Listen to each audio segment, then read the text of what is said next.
The main event, David Benavidez puts it on Caleb Plant. So many things to talk about here, Teddy, but some of the things I want to get your opinion on for sure is, first of all, Benavidez is the undefeated fighter. Caleb Plant's coming off, I don't think it was his last fight, but he lost to, he got stopped by Canelo.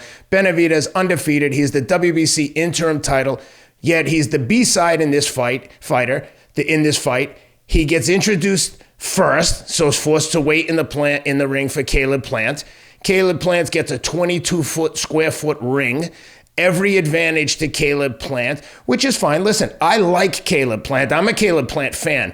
But he had every advantage. They put Benavidez in at every disadvantage that they thought that they could.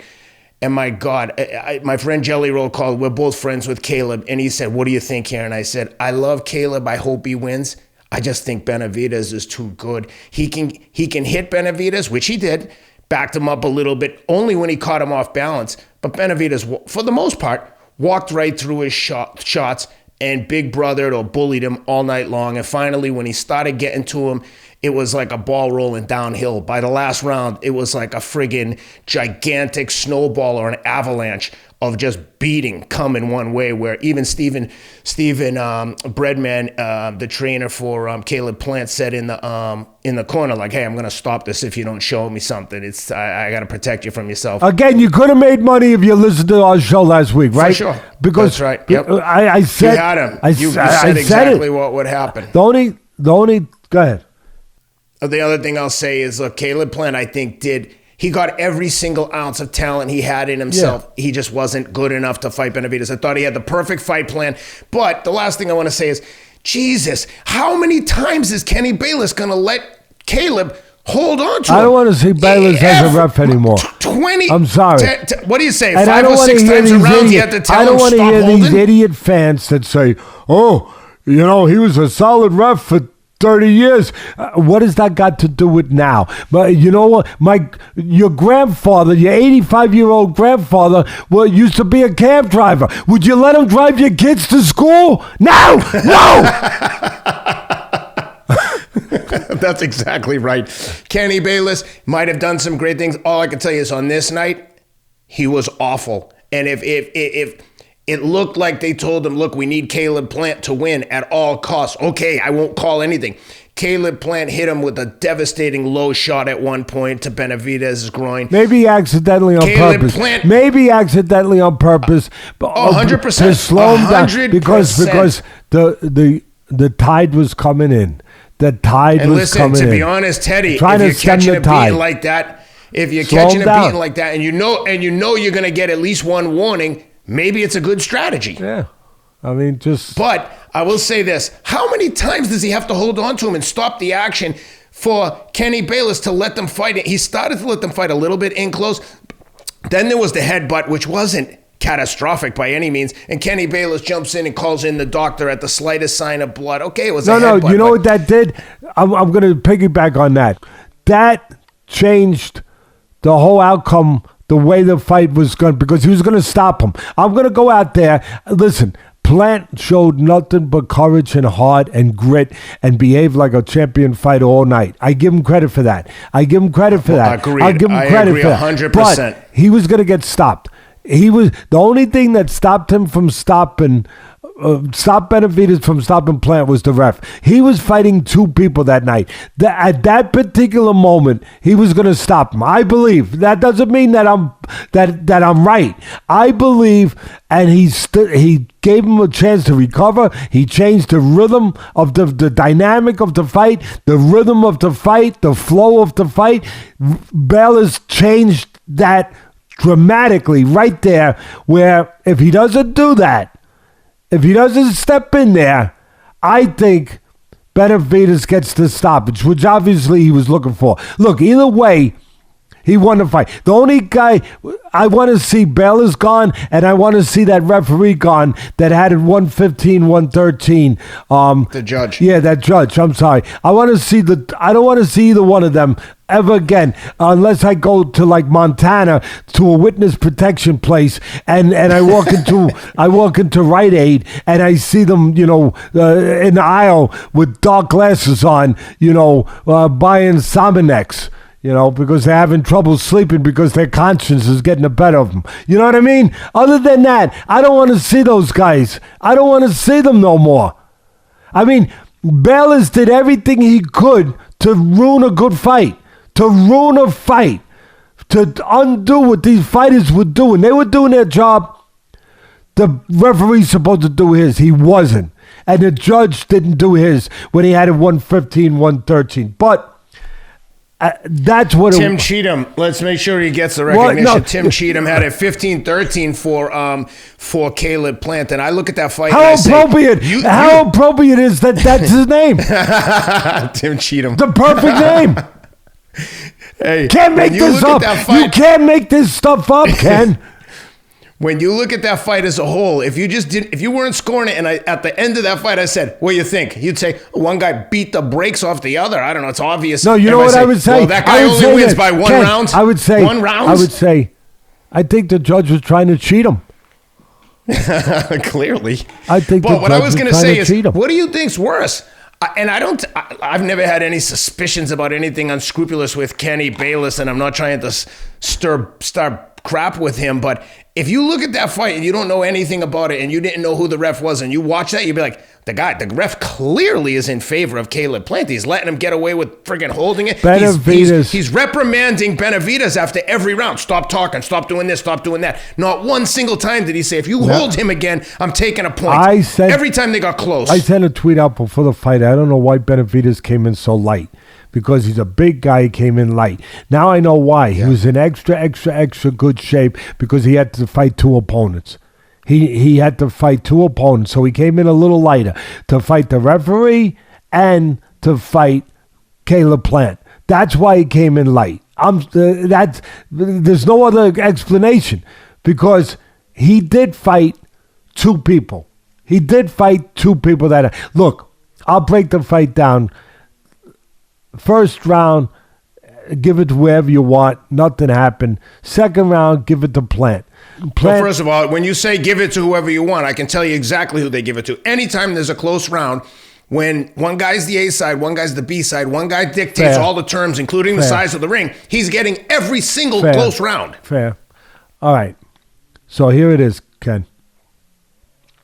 Second round, Plant. Plant was controlling range pretty well. He wasn't snapping the jab. He was using like a rangefinder. Benavidez came in 5 inches. Plant went back 8. He was controlling range, keeping separation. Smart. And then when he saw Benavidez put the earmuffs on and just cover up, which I don't think people should just cover up and stand there without moving their head. Just cover up like that. Plant took advantage of it as the early rounds went on. He stepped in, and he got off punches like you would on a heavy bag because Benavidez was giving it to him. So that ain't going to work against Canelo. So he gave it to him. So he stepped in. He put together some punches. They didn't land real clean, but they were scoring enough to control the round, to dictate the round. And as you said, to hold Benavidez in his place. So he's doing that. That's his plan. Control range, step out of range, keep separation. When he sees Benavidez, put the earmuffs on, put the peekaboo on, without moving his head, just cover up, step in, get something off, and then get out. All right. So he won the first 5 rounds. He was doing pretty good. Then Benavidez, this is what kind of threw me off a little bit. Benavidez, I said it last week. I picked him to win. I picked him to probably stop him. I think he could have stopped him. I said it already if the referee didn't do what he did. Okay, whatever. It's also part of the reason Plant lasted also is because of his heart. So I'm not taking that away from him. I will say I've been criticizing boxing or some of the so-called executives of the sport. They don't do their job. What happened to commissions? Back in the day, you could never go into the ring with a beard that thick like Plant does, really, because it's a cushion for the chin. Also, the old timers used to use it to grind into a cut, and open up the cut more. But it's like 2-3 inches thick, where it could give you a little pad, like a padding on your chin. Back in the day, if you showed up with that, the commission would hand you shaving cream and a razor, Ken, and tell you take it off. Take it off, or at least reduce it greatly. So there's no commissions anymore. There's no rules anymore. I mean, boxing follows society. It does. It really does. Like, there's no rules in society anymore. There's no rules in boxing anymore. There used to be rules. I know it's a tough sport. Some people say it's beyond a tough sport, Ted. Sometimes it almost gets primitive. But there's still rules. There's a referee in there. It's not just a fight to the finish. There's rules. There's a science.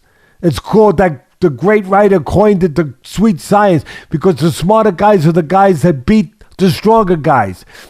But where's the rules when you have a commission that doesn't say anything about a beard that looks like Chris Krangle?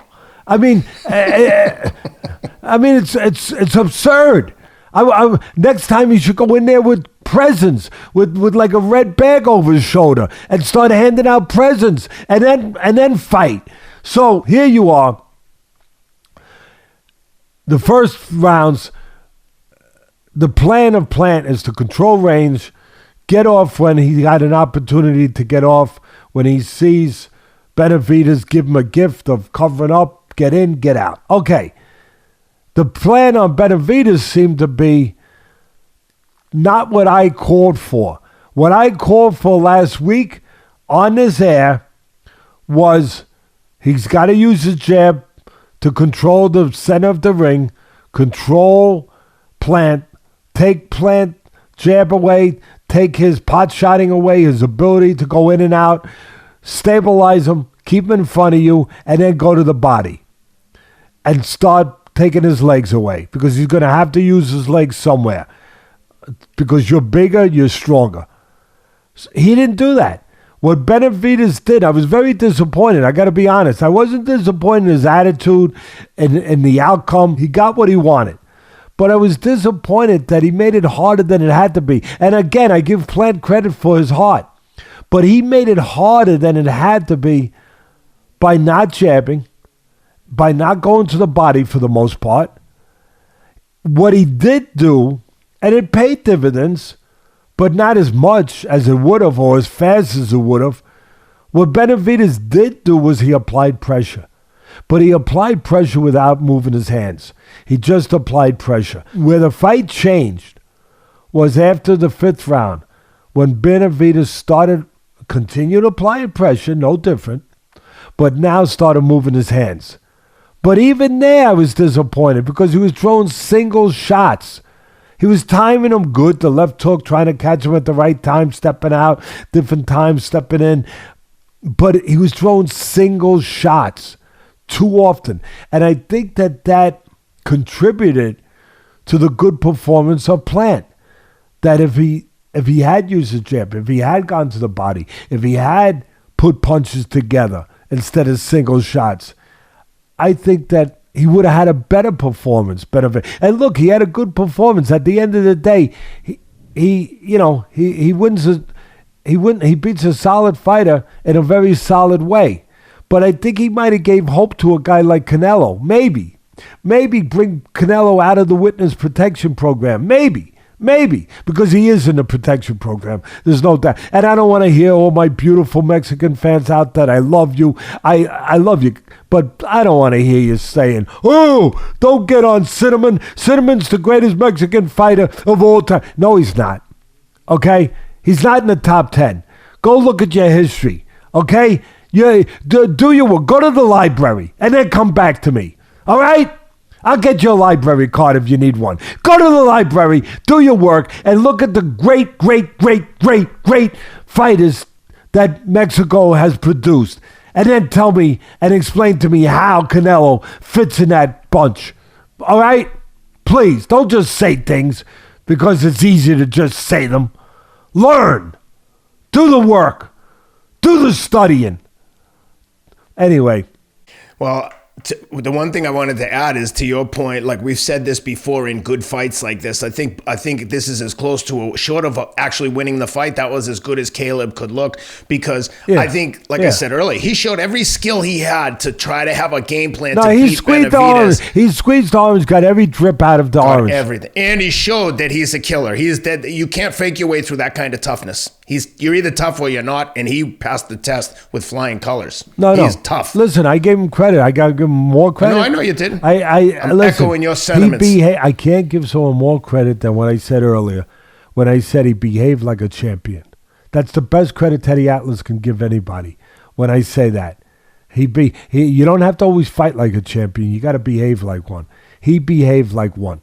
But my job is to break everything down here. Everything. Every nuance. And Benavidez, for whatever reason, maybe because Plant controlled range so well that he didn't feel comfortable using his jab. I don't know. But he didn't use his jab enough. He didn't go to the body enough. He didn't put punches together enough. And that's what made it a close fight up until where he started to separate himself because the pressure started to wear down. Pressure breaks pipes. Pressure breaks people. The pressure started to have its wearing effect on Plant. And then he started to move his hands with the pressure. And then when he started doing that, he started winning rounds and winning rounds big. Bigger, a little bigger, bigger.